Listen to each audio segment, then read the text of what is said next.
Now, can you imagine retiring with thousands of dollars invested, but you can't access any of it?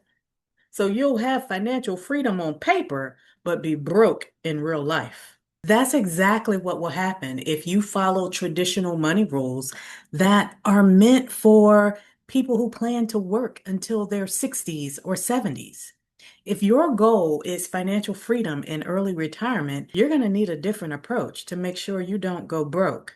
That's what I did in order to retire at 47. So in this video, I'm going to share with you all the money rules that I broke on purpose so that I could retire with financial confidence and to make sure I don't run out of money.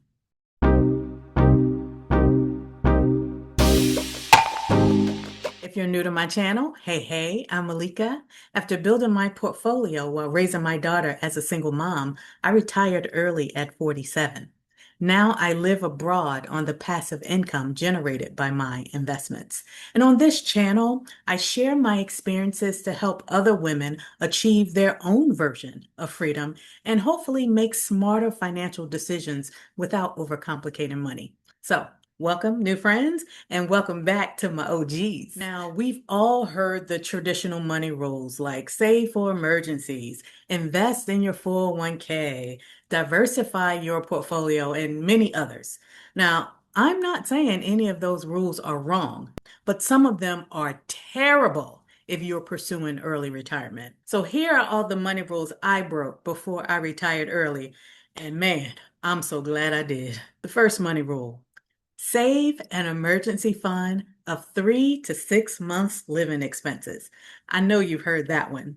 This is the most common money rule, and the purpose of it is to prepare for unexpected events like a job loss, a health scare, medical bills, or major repairs on your home and your car. When you have an emergency fund, it comes in handy because you won't have to rely on credit card debt. Now, for someone who's planning to work until their 60s or 70s, this rule makes perfect sense because if your income suddenly stops, your emergency fund will bridge the gap and buy you some time to find another job without relying on credit cards. But if you are planning to retire early, your situation is a little different. You are no longer protecting yourself only against the loss of a paycheck. You need to also protect yourself against market downturns because in early retirement, you will be relying on your investments to provide income. So if the stock market drops and you don't have enough cash available, you may be forced to sell your investments at a loss just to cover those unexpected expenses. And if that happens too often, you may run out of money and go broke in retirement. That's not a position you want to be in. So when I decided to retire early, it changed the purpose of an emergency fund for me.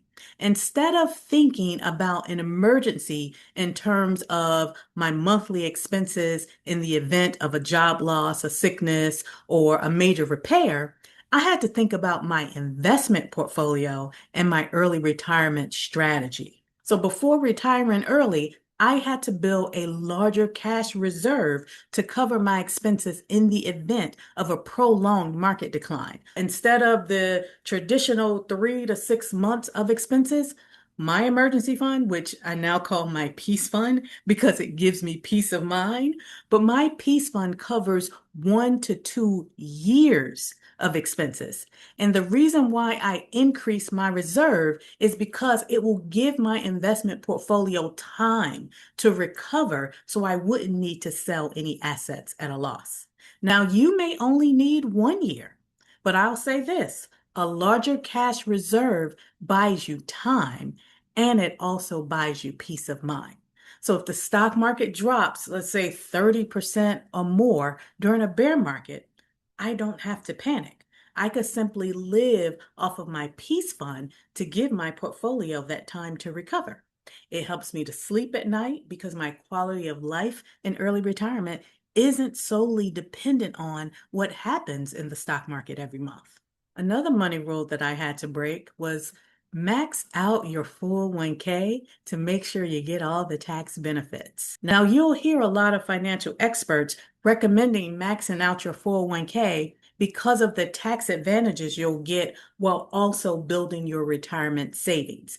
The taxes that you would normally pay on that money is deferred until you actually retire. Now, for someone who's planning to retire in their 60s or 70s, locking away your life savings for 30 to 40 years isn't usually a problem because you'll reach retirement age before you actually need the money. So, receiving the tax benefits now while your investments compound for decades, that's actually a great idea. But the problem is, if you are planning to retire well before 59 and a half, all of your wealth could be sitting in accounts that you can't access. And if you do access it, you will pay hefty penalties.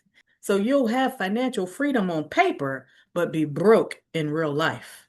So when I decided to retire early, I didn't know the exact age that I would leave the workforce, but I knew I wasn't going to work until my 60s.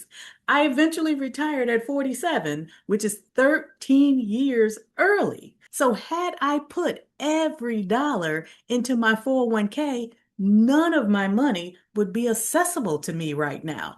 I would have to wait until 59 and a half to access that money. So instead of maxing out my 401k, I contributed just enough to get the employer match first. Then I prioritize funding what I call my bridge account. And that is my taxable brokerage account to bridge the gap between my early retirement age, 47, and traditional retirement age, 59 and a half. After funding my bridge account, then I went back to maximize my 401k. Now, that approach did two things. Number one, it gave me the tax advantages in my retirement account. And number two, it gave me access to money that I could actually use during early retirement without penalty.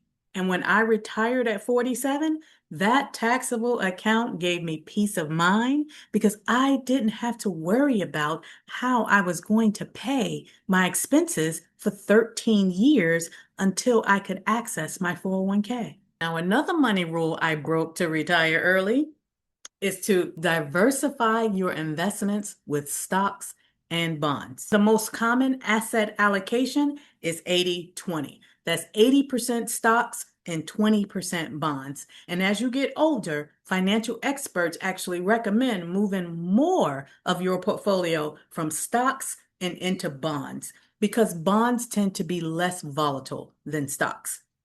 Now, if you are planning for traditional retirement, holding bonds makes sense. It may help you reduce risk and minimize the huge swings that you see in the stock market, especially when the market is down. And as you get older, preserving your wealth that you've already built is important. However, you knew that was coming, right? If your goal is to build wealth for early retirement because you want to leave the workforce before your 60s and 70s, by reducing the stocks in your portfolio and replacing them with bonds, you may also be reducing your portfolio's growth potential. Now, many people pursuing early retirement choose to maximize long-term growth over minimizing short-term volatility. So when I decided that I was not going to work until my 60s, I chose an investment strategy that matched my objective, and that was aggressive wealth building for early retirement. I had the time, I gained the knowledge, and as a result, I also developed the risk tolerance to handle the market fluctuations. So my portfolio looked very different than someone focused on wealth preservation for traditional retirement. My investing strategy was more aggressive, and I didn't want my portfolio growth lagging with bonds. So I chose an allocation of 100% stocks. Now, that wasn't a random decision or gambling with my life savings. I was intentional about learning to navigate the stock market and manage risk. So I was okay with market volatility because I wanted to reach my financial freedom goal faster.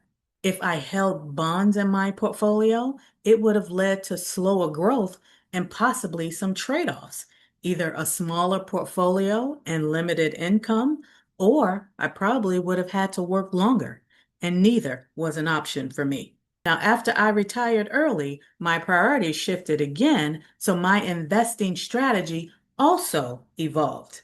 But while I was building wealth, I wanted every dollar working as hard as possible so I wouldn't have to. There's a lot of financial advice floating around, and most of it can be useful, but you have to choose what you follow based on the type of life you're trying to build. So if your goal is traditional retirement, many of the money rules that I talked about in this video make sense.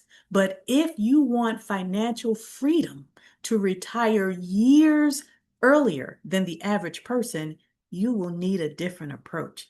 Personally, I'm glad I did things differently because I have more options, I have more freedom, and I have peace of mind in early retirement, and I don't worry about running out of money. So I hope by sharing my experience, it could help you reach your own version of financial freedom and retire early with confidence. And if you are starting over in life or starting just a little bit late and you want to start building wealth for your financial freedom, you can schedule a wealth clarity call. I'll leave the link in the description of this video because I believe that financial freedom is the best gift you could ever give yourself. So until next time, friends, bye for now.